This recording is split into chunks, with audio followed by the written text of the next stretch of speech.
Asante sana. Watu wa Bamba, Mungu yu mwema na kila wakati. Salamu alaikum wa rahmatullahi wa barakatuh. Sasa kwanza mimi, Your Excellency,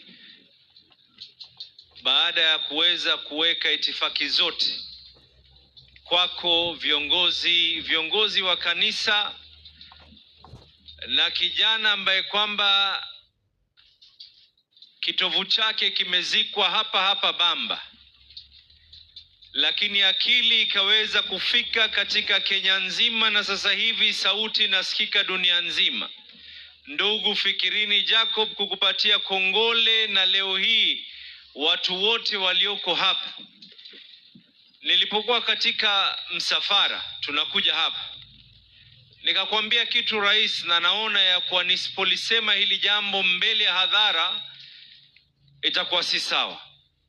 Hii leo hatuko katika kusherehekea Fikirini Jacob peke yake. Hii leo tuko katika kuweka uwazi ya kuwa safari ya kumtoa kijana yule ambaye kwamba mamake alikuwa na changa ili aweze kumsomesha, kumtoa kijana yule ambaye kwamba alikuwa naamini na kujitolea katika hali ya uongozi, kutoa kijana ambaye kwamba alikuwa anafuga mbuzi, kuambiwa ya kuwa iko siku utakaa katika meza kuu ya wale ambao wanaweza kuendesha hii nchi katika uongozi wa William Samoei Ruto. Hiyo siku imefika, na leo hii sio siku ya Fikirini Jacob peke yake, ni kwa siku ya kila mzazi anayejitolea kuweza kumsomesha mtoto wake. Leo ni siku ya kila kijana ambaye kwamba anaamini iko siku ya kwa sauti yake na yeye itaweza kusikika. Today is your day. Today is a testament. Leo ni siku ya kuweza kuweka wazi na kudhihirisha ya kuwa ikiwa hukuweza kujiamini, ya kuwa katika ile meza ya uongozi katika Kenya hii itaongozwa na yule mmoja. Wakati mmoja kuna wale ambao walimcheka wakamwita ya kuwa kazi yako ni kuuza kuku na mayai yake. Leo William Samoei Ruto ni rais wa Kenya.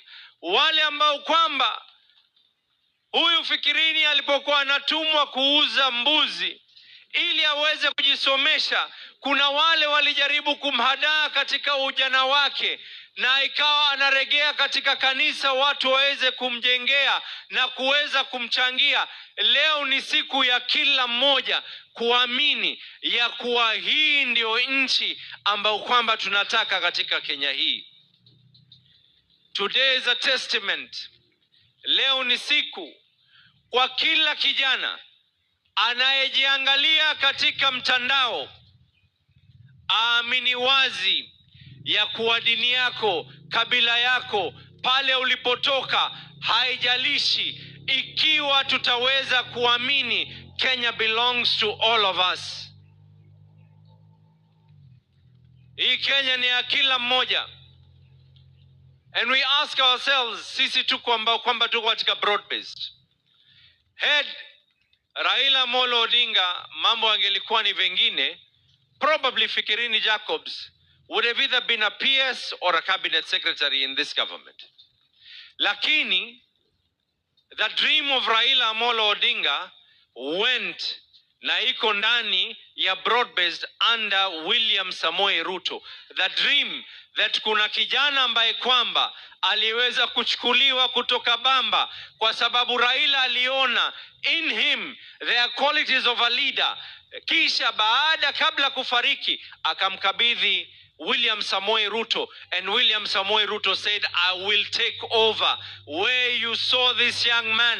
Na mimi nimesikia sauti yako rais ukizungumza na ukisema ya kuwa niachieni mimi nitamfuza na mengine, ili na yeye siku moja aweze kuwa ni sauti na sura ya kuwa tunaweza kuwa jambo lolote. Si lazima uwe unatoka kutoka kabila fulani ndio uwe kiongozi katika Kenya hii. We need to ask ourselves that deep touching question.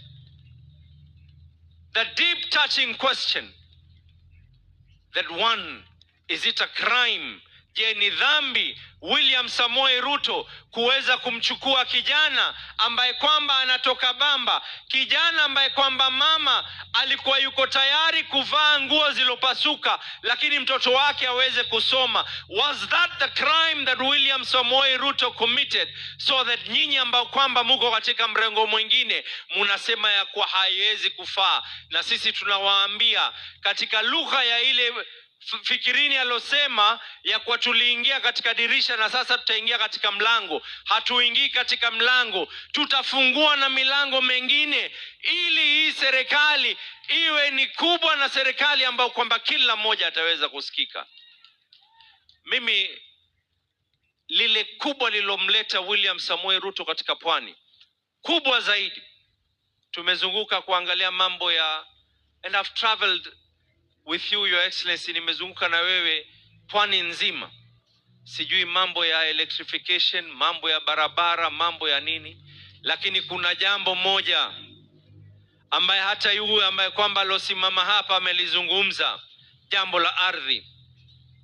Ni serikali hii ndio ilosema ya kwa si lazima tuwe na mabebenyenye, si lazima tuwe na watu ambao kwamba wako na connections Nairobi, si lazima tuwe na watu ambao kwamba ndio wenye fedha, wao ndio ambao kwamba watakuwa na ardhi. Hata yule mkulima kwamba anasubiri mvua katika eneo la Bamba, hata yule ambaye aliyoko Mombasa, yule aliyoko Kilifi, aliyoko Kwale, aliyoko Lamu, kila mmoja ana haki ya kuweza kuwa na hati miliki yake, na sio mambo ya settlement schemes peke yake. It is this government, serikali hii. Na kama hii ndio dhambi ya pili ya William Samoei Ruto, ya kuwa tumeweza kushirikiana na yeye ya kuwa ahakikishe wale ambao kwamba ni mabwenyenye wanapatiwa na kuambiwa ya kwa chukueni amana, regesheni ardhi kwa wale ambao kwamba ni watu wake. Kama hiyo ndio dhambi ya William Samoei Ruto, tutajenga milango mengine tuweze kuingia kwa wingi katika serikali hii ambayo kwamba inaokuja. Mimi nikimalizia, Your Excellency, kwa sababu najua nimesikia wengine, and I want to teach them a lesson or two. Nimesikia wengine, there are some people who have zero agenda, and some people have betrayed the cause of Baba Raila Amolo Odinga and have gone on the side of those with a zero agenda. When you wake up in the morning, agenda yako ni Ruto must go. You wake up in the morning, uite sisi wengine ambao kwamba ni wasaliti. You wake up in the morning, umuite Ruto Kasongo. Mimi nakuuliza swali moja. Mtu ambaye kwamba aliyezaliwa akauza kuku, anajua ile dhiki ya kuweza kumsomesha mtoto, anajua dhiki ya mambo ya afya, surely will the word Kasongo really bring this man down? We have bigger things to be able to do. Na mimi nilikuwa pale na dadangu ananifunza ule wimbo. It is that song that I heard katika Thanksgiving ya William Samoei Ruto, and it is that song ambayo kwamba nimesikia kwa Fikirini Jacob. Tumeuona mkono wako Bwana, na leo hii through proper leadership watu na Wakenya wote watauona mkono wake Bwana. Asanteni sana na mubarikiwe.